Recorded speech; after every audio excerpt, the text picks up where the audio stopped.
भोपाल से प्रस्तुत हैं प्रादेशिक समाचार। नमस्कार, समाचारों के साथ मैं जितेंद्र रघुवंशी।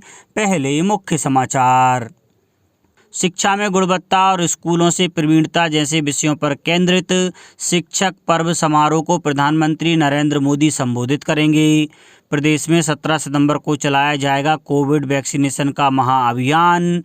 टोक्यो में पैरालंपिक खेल संपन्न हुए, भारतीय दल का रहा शानदार प्रदर्शन। और बंगाल की खाड़ी में हवा के कम दबाव बन जाने से पूरे प्रदेश में मानसून सक्रिय। अब समाचार विस्तार से। प्रधानमंत्री नरेंद्र मोदी मंगलवार को सवेरे 11 बजे शिक्षक पर्व संगोष्ठी को वीडियो कॉन्फ्रेंस के माध्यम से संबोधित करेंगे। वे इस अवसर पर शिक्षा क्षेत्र में कई प्रमुख पहल का शुभारंभ करेंगे। प्रधानमंत्री सुनने में अक्षम व्यक्तियों के लिए भारतीय संकेत भाषा डिक्शनरी, दृष्टिबाधित व्यक्तियों के लिए श्रव्य पुस्तकों और सीबीएसई के स्कूल क्वालिटी एश्योरेंस तथा असेसमेंट फ्रेमवर्क की भी शुरुआत करेंगे। वे स्कूल विकास के लिए शिक्षा स्वयंसेवकों, दानकर्ताओं और कॉरपोरेट सामाजिक जिम्मेदारी में योगदान करने वालों की सुविधा के लिए निपुण भारत तथा विद्यांजलि पोर्टल के वास्ते निष्ठा शिक्षक प्रशिक्षण कार्यक्रम का शुभारंभ भी करेंगे। शिक्षक पर्व 2021 का विषय है गुणवत्ता और संधारणीय स्कूल, भारत में स्कूल से प्रवीणता। इस आयोजन से न केवल सभी स्तरों पर शिक्षा की निरंतरता सुनिश्चित करने के लिए नवाचार, बल्कि देश भर के स्कूलों में गुणवत्ता सुधार, समग्र अभ्यास और संधारणीय को भी प्रोत्साहन मिलेगा। इस अवसर पर केंद्रीय शिक्षा मंत्री धर्मेंद्र प्रधान और केंद्रीय शिक्षा राज्य मंत्री भी उपस्थित रहेंगे। मध्य प्रदेश बोर्ड की 10वीं और 12वीं की विशेष परीक्षाएं आज से शुरू हो रही हैं। यह परीक्षाएं उन छात्रों के लिए हैं जो परिणाम से नाखुश हैं। इसमें कुल 18 लाख छात्रों में से 14,000 छात्र ही शामिल हो रहे हैं। खास बात यह है कि 10वीं में कुल 9,000 छात्रों में से मुरैना, भिंड, सतना और ग्वालियर से ही 4,500 छात्र बैठ रहे हैं, जबकि भोपाल और इंदौर के 700 छात्र हैं। इसी तरह 12वीं में भिंड और इंदौर में सबसे ज़्यादा करीब 600 छात्र शामिल हो रहे हैं, जबकि 5,000 में से बाकी बचे छात्र प्रदेश भर के हैं। 10वीं में करीब 10 लाख छात्र परीक्षा में शामिल हुए थे। 12वीं की परीक्षा में करीब 7 लाख स्टूडेंट शामिल हुए थे। 10वीं की परीक्षा 6 सितंबर से लेकर 15 सितंबर तक और 12वीं की परीक्षाएं 21 सितंबर तक चलेंगी। मंडल के पीआरओ SK चौरसिया ने बताया कि दोनों का समय सुबह 9 से 12 बजे तक रहेगा। दोनों परीक्षाएं एक साथ होंगी। परीक्षा में शामिल होने वाले छात्र MP ऑनलाइन के पोर्टल पर अपना प्रवेश पत्र ले सकेंगे। नियमित एवं प्राइवेट छात्रों की प्रायोगिक परीक्षाएं उन्हें आवंटित केंद्र पर परीक्षा अवधि के दौरान ही होंगी। मंडल की वेबसाइट www.mpbse.nic.in पर भी जानकारी उपलब्ध है। मुख्यमंत्री शिवराज सिंह चौहान ने कहा है कि वैक्सीन के प्रथम डोज से वंचित रहे नागरिकों को इस महीने के अंत तक 100% वैक्सीनेट किया जाए। उन्होंने कहा कि आगामी 17 सितंबर को प्रधानमंत्री नरेंद्र मोदी के जन्मदिवस पर प्रदेश में वैक्सीनेशन का महाअभियान भी चलाया जाएगा।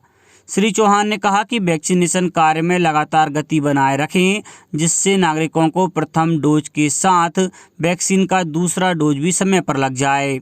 मुख्यमंत्री शनिवार को मंत्रालय में प्रदेश में कोरोना की स्थिति और व्यवस्थाओं की समीक्षा कर रहे थे। श्री चौहान ने कहा, जन जागरूकता की गतिविधियां लगातार चलाई जाएं और नागरिकों को कोरोना संक्रमण के प्रति सजग और सतर्क किया जाए। मुख्यमंत्री श्री शिवराज सिंह चौहान आज शाम 5 बजे वीडियो कॉन्फ्रेंस के माध्यम से ग्वालियर, चंबल संभाग के जिलों और विदिशा जिले में बाढ़ प्रभावितों को राहत राशि का वितरण करेंगे। ग्वालियर, चंबल संभाग एवं विदिशा जिले में गत माह हुई अतिवृष्टि से बाढ़ की स्थिति बनी थी, जिसमें बड़ी संख्या में लोग प्रभावित हुए थे।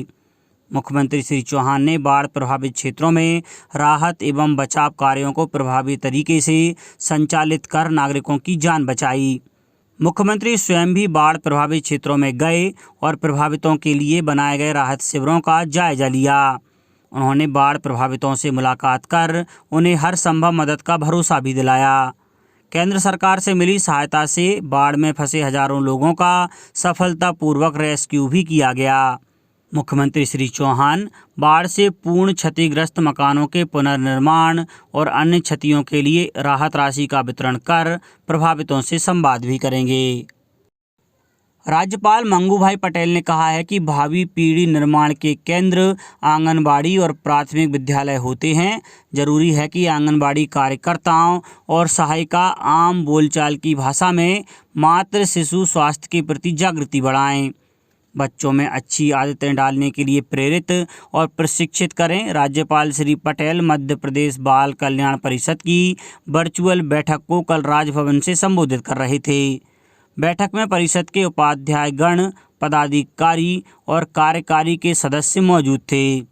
राज्यपाल मंगू भाई पटेल ने परिषद को बालक बालिकाओं को शौर्य पुरस्कारों से सम्मानित करने की पहल करने के लिए कहा है। उन्होंने बच्चों की प्रतिभा को प्रदर्शन के अवसर उपलब्ध कराने के प्रयासों की जरूरत बताई। कहा कि बच्चों में असीम संभावनाएं छुपी होती हैं, उन्हें निखारने और उचित दिशा दर्शन की जरूरत है।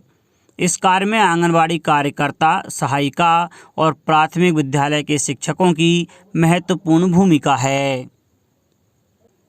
स्कूल शिक्षा और सामान्य प्रशासन राज्य मंत्री श्री इंदर सिंह परमार ने कहा कि शिक्षक भारत की शिक्षा व्यवस्था के आदर्श, मूल्य और संस्कार के वाहक हैं।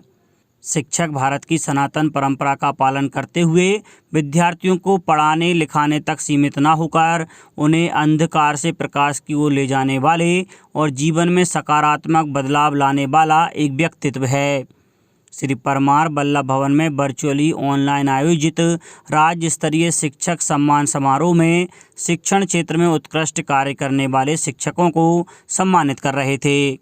श्री परमार ने शिक्षकों का उत्साह बढ़ाते हुए कहा कि शिक्षक बच्चों के भविष्य को आकार देते हैं और इस तरह राष्ट्र के भावी भविष्य का निर्माण करते हैं। इस नेक योगदान के कारण ही शिक्षक समाज के सबसे ज़्यादा सम्मानित सदस्य हैं। प्रदेश के विभिन्न जिलों से 27 शिक्षकों का सम्मान करते हुए श्री परमार ने कहा कि यह सम्मान प्रदेश के हर शिक्षक और शिक्षा व्यवस्था से जुड़े हर अधिकारी कर्मचारी का सम्मान है। श्री परमार ने भोपाल जिले की शिक्षिका श्रीमती वंदना पांडे को मंत्रालय में सम्मानित करते हुए प्रदेश के विभिन्न जिलों के NIC कक्षा से जुड़े शिक्षकों को साल, श्रीफल, प्रशस्ति पत्र और 25,000 रुपये की सम्मान राशि से सम्मानित किया। प्रधानमंत्री नरेंद्र मोदी इस महीने की 26 तारीख को आकाशवाणी से मन की बात कार्यक्रम में देश विदेश के लोगों से अपने विचार साझा करेंगे। यह इस मासिक रेडियो कार्यक्रम की 81वीं कड़ी होगी। प्रधानमंत्री ने उन विषयों पर लोगों के विचार आमंत्रित किए हैं जिन पर उन्हें अपने अगले कार्यक्रम में चर्चा करनी चाहिए। लोग अपने विचार नमो ऐप या MyGov ओपन फोरम पर साझा कर सकते हैं। वे टोल फ्री नंबर 1800-117800 पर फ़ोन कर हिंदी या अंग्रेजी में प्रधानमंत्री के लिए संदेश रिकॉर्ड भी करवा सकते हैं।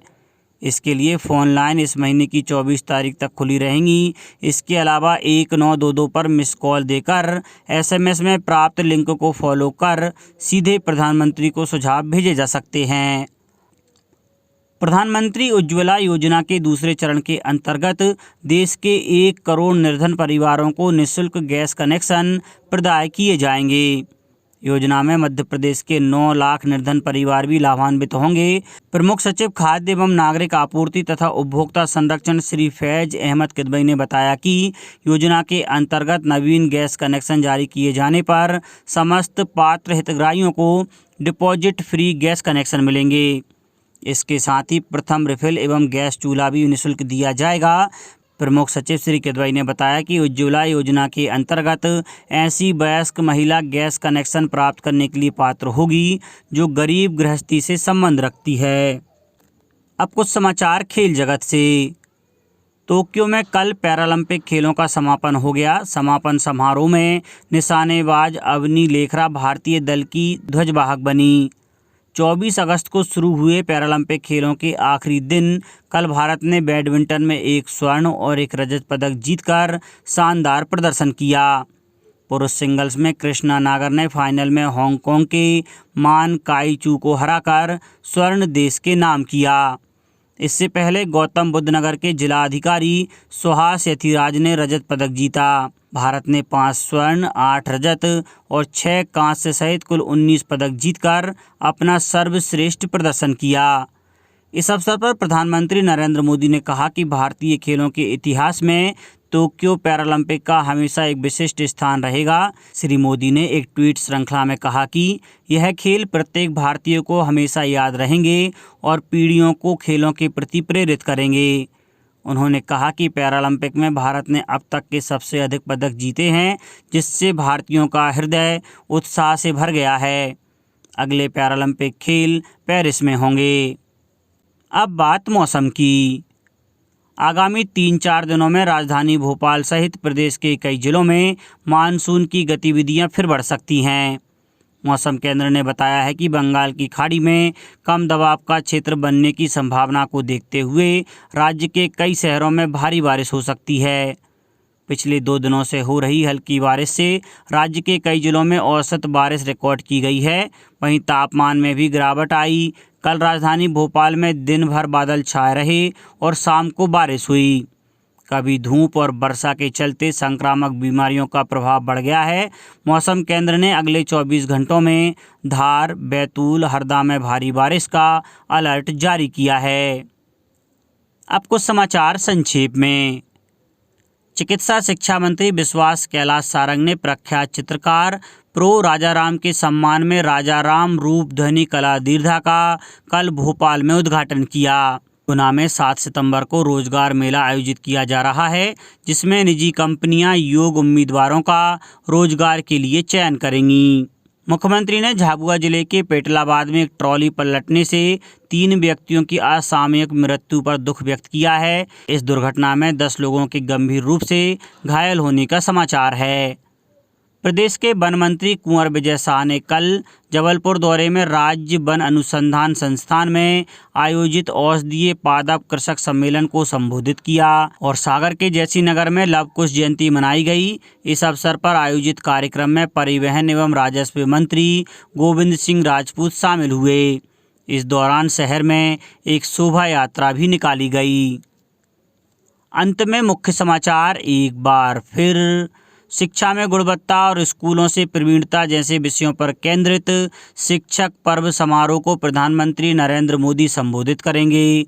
प्रदेश में 17 सितंबर को चलाया जाएगा कोविड वैक्सीनेशन का महाअभियान। टोक्यो में पैरालंपिक खेल संपन्न हुए। भारतीय दल का रहा शानदार प्रदर्शन। और बंगाल की खाड़ी में हवा के कम दबाव बन जाने से पूरे प्रदेश में मानसून सक्रिय। इस बुलेटिन में इतना ही। घर पर रहिए, सुरक्षित रहिए और सुनते रहिए प्रादेशिक समाचार। नमस्कार।